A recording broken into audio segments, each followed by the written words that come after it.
An undercover police surveillance camera has been found outside the family home of an outspoken union leader in Memphis, Tennessee.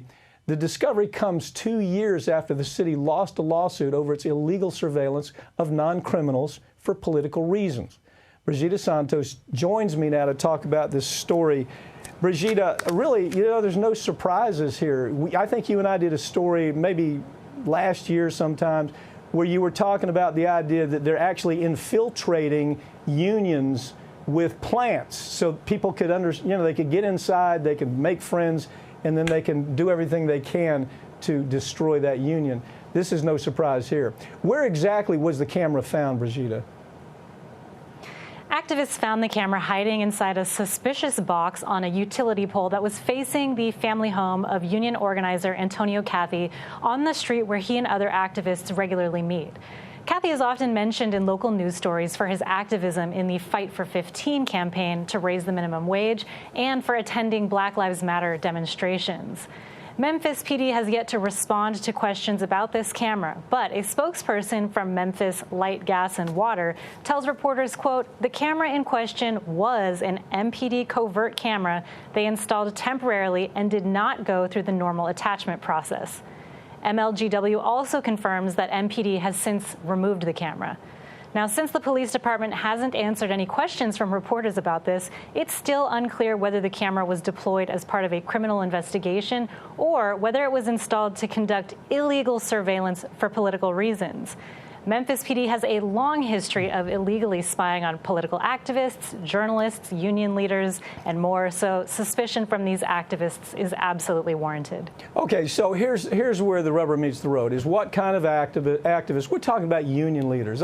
They're simply trying to get people together to organize so they can make a better living, so they can put more food on the table and maybe pay for a nice house and improve their quality of life. That's what unions are about.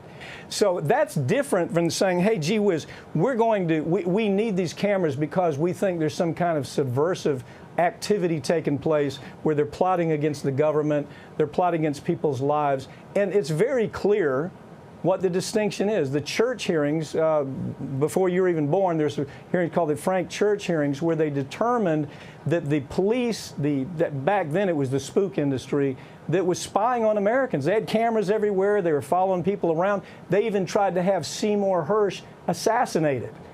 Who was a very important reporter. So this is it's kind of a reemergence. How long has the Memphis Police Department been spying on citizens for political purposes?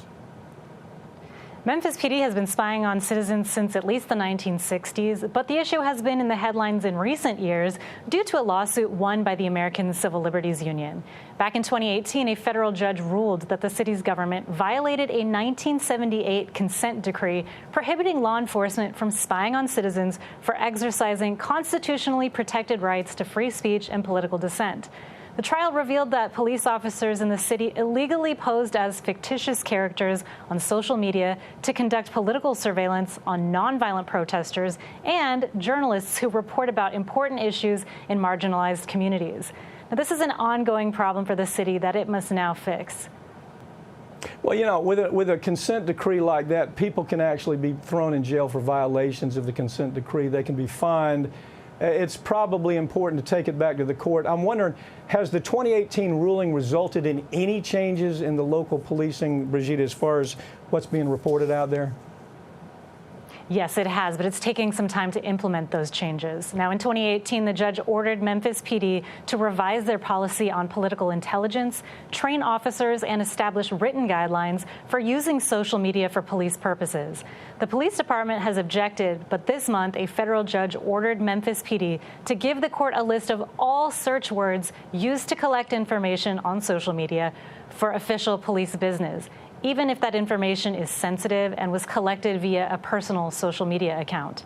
Search terms must be filed with the court every quarter. They'll be filed under seal, which will prevent the general public from accessing any sensitive information in ongoing police investigations, while also providing some police accountability.